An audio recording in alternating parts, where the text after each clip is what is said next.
नमस्कार दोस्तों, स्वागत है आपका हमारे गजब ज्ञान यूट्यूब चैनल में।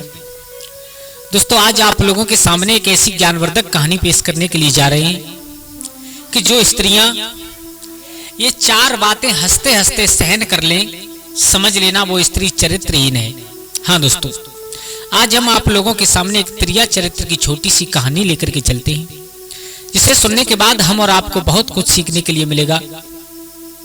दोस्तों, इस संसार में हमारी तुम्हारी तो औकात क्या है। जब ब्रह्मा जी ने जिन्होंने सृष्टि की रचना की है, त्रिया चरित्र को वो नहीं समझ पाए, तो हमारी तुम्हारी तो औकात क्या है। तो आ जाओ, आप लोगों का समय बर्बाद ना करते हुए गौर करते कहानी की तरफ।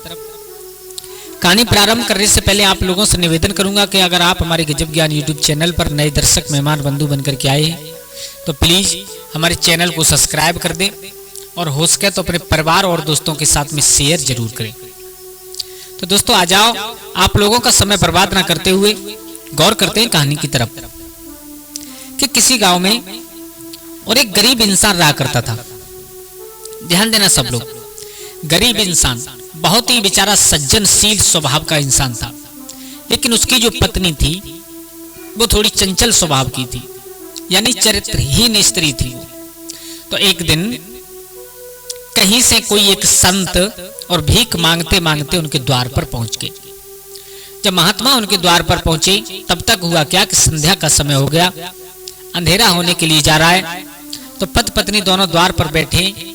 महात्मा ने दोनों पति पत्नी को देख करके और उनसे एक बात कही, बेटा देखो, मेरे ऊपर चौथापन है, वृद्धावस्था है मेरी, और सूर्य भगवान भी अस्त्र होने के लिए अस्त्राचल में चले गई। अगर तुम कहो तो आज की रात हम तुम्हारे घर पर बिताना चाहते हैं। पति बहुत शील सज्जन स्वभाव का था बेचारा। उसने कहा, कोई बात नहीं महात्मन जी, आइए, इंसान के बड़े भाग्य होते हैं जब आंगन में जब द्वारे पर एक संत आते हैं। आओ, आज हमारे बड़े नसीब हैं जो आप और हमारे आंगन में रखोगे। मेरे भैया, उन महात्मा को और उस सज्जन इंसान ने उस रात्रि को अपने घर रोक लिया। अब उस इंसान ने अपनी पत्नी से कहा, तुम जाओ और खाना बना, बहुत सुंदर तरीके से खाना बना करके, और इन संत को भोजन कराओ, और हम अभी गए और अभी आए थोड़ी देर में। मेरे भैया, वो इंसान जो था वो थोड़ा मदरा पान किया करता था, तो वो दूसरे गांव में मदरा पान करने के लिए चला गया। उधर मदरा पान करने के लिए चला गया। उधर जब उसकी पत्नी ने देखा तो महात्मा को भोजन कराया। भोजन कराने के बाद निवृत्त होकर के आज उसने विचार किया, बोले ये संत गुजर गए, ये सो रहे, लेकिन मेरे पति यहाँ पर है नहीं, वो थोड़ा टाइम से आएंगे, रोजाना का काम है उनका, क्योंकि वो मदरा पान करके आते हैं, नशे में लेट सेट आते हैं। तो अपने शरीर को सजा करके, श्रृंगार करके, और वो अपने प्रेमी से मिलने के लिए चली। मेरे भैया, शरीर को श्रृंगार से सजाया है, अपने प्रेमी से मिलने के लिए जैसे ही घर से निकल करके गली में पहुंची, तब तक उसका पति जो दूसरे गांव में मदरा पान पी करने के लिए गया था, लौट करके आ गया। उसने अपने पति को आता हुआ देखा, घबरा गई एकदम, तुरंत दौड़ करके आई। आकर के अपना जो शरीर श्रृंगार से सजाया था, पहन ओढ़ करके जा रही थी, सब कुछ उतारा, जैसी थी वैसी हो गई। लेकिन पति बहुत चतुर था, उसने पहले भी अपनी पत्नी के बारे में बहुत कुछ सुन रखा था, लेकिन वो मौका देख रहा था। तो आज उसे अपनी पत्नी को जाते हुए उसने देख लिया। अब लौट करके आया तो उसने आकर के पत्नी से पूछा, कहाँ जा रही थी तुम?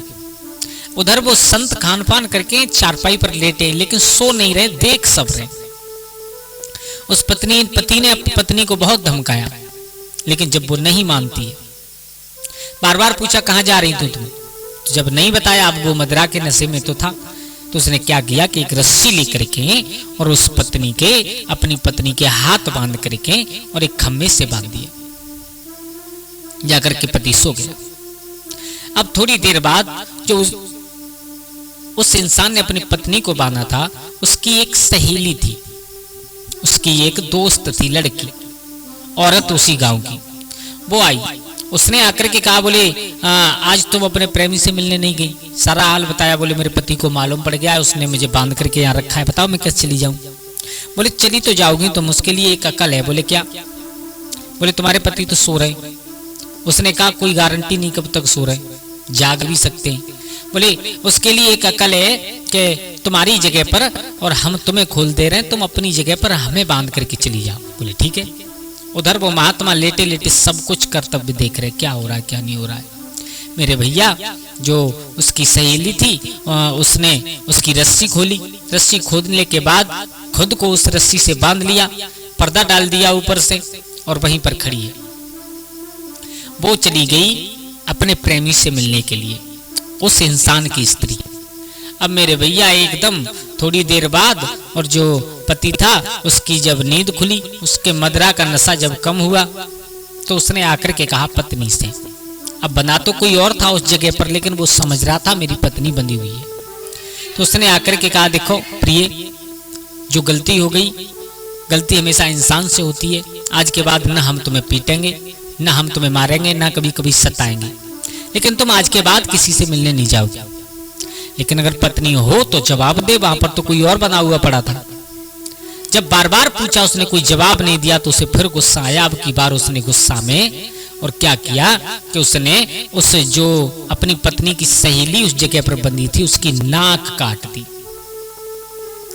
ध्यान देना सब लोग, आज उसकी नाक काटी है, चीखने लगी, जाकर के फिर सो गया।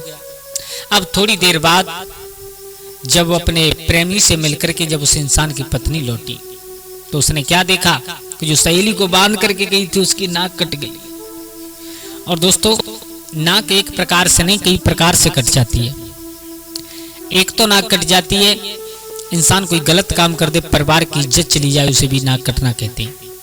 एक नाक कट जाती है हमारे शरीर में जो नाक हुआ करती है, अगर वो कट जाए।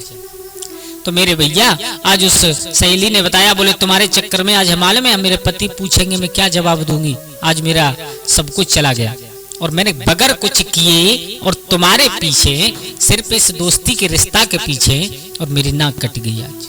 मेरे भैया जैसे तैसे समझाया बुझाया, अपनी सहेली को खोला, खुद उस जगह पर रस्सी से बंद करके वो स्त्री बैठ गई, जो बदचलन स्त्री थी वो।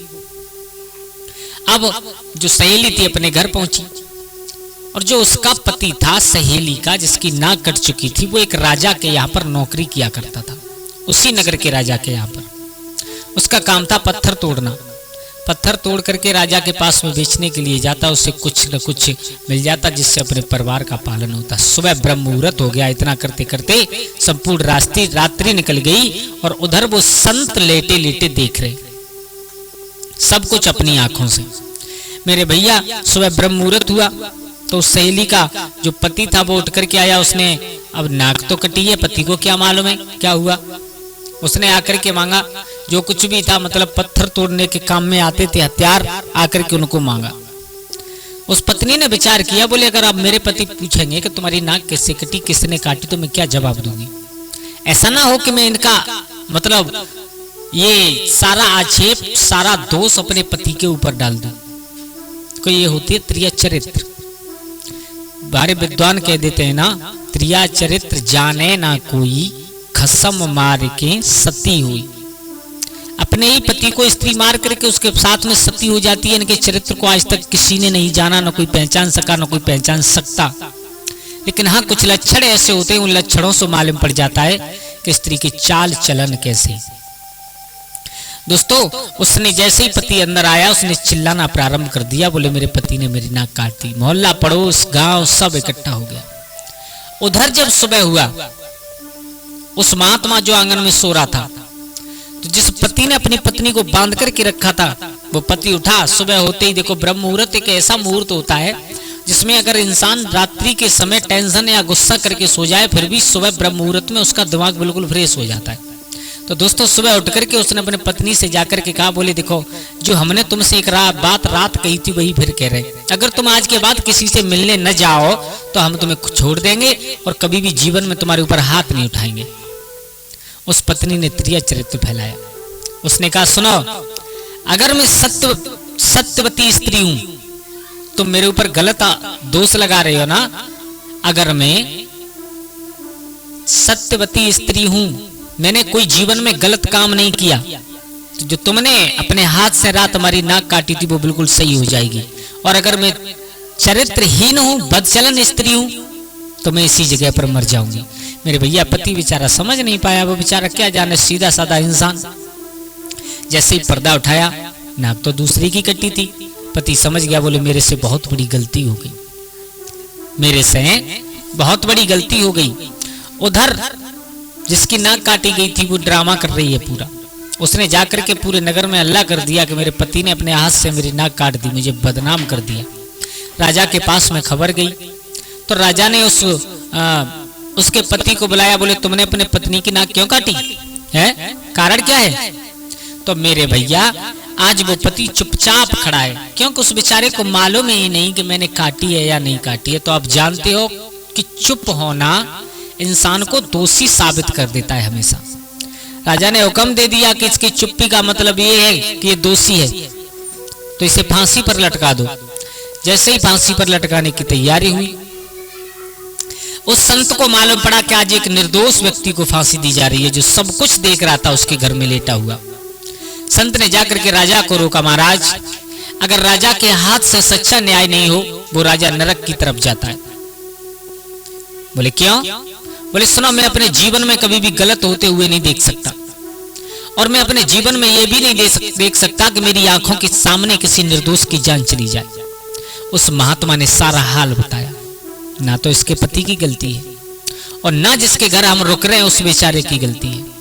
गलती है तो उस चरित्रहीन स्त्री की गलती है, जो हमें खाना खिलाने के बाद हमें लिटा करके और अपने मित्र से मिलने के लिए जा रही थी।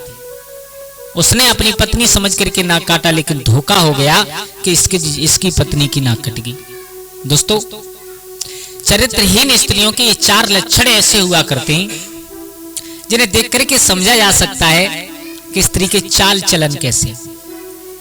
अगर कोई स्त्री बगैर बात के बात बात पर चाहे किसी को देख करके हंसी, अनजान व्यक्ति के सामने देख करके बगैर बात के हंसे, समझ लेना उसका चरित्र ठीक नहीं है, उसका चरित्र ठीक नहीं है। ऐसे ही एक नहीं कई लक्षण हुआ करते हैं जो इंसानों को हमेशा देखनी चाहिए। तो दोस्तों, कैसी लगी आप लोगों को हमारी ये कहानी? अगर अच्छी लगी हो तो प्लीज हमारे चैनल को सब्सक्राइब करें, और हो सके तो अपने परिवार और दोस्तों के साथ में शेयर जरूर करें। आज के लिए बस इतना ही। कल फिर मिलते हैं किसी एक नई कहानी, एक नई चर्चा के साथ। तब तक के लिए सभी लोग आनंदित रहें, खुश रहें। जय श्री राधे, जय श्री राम।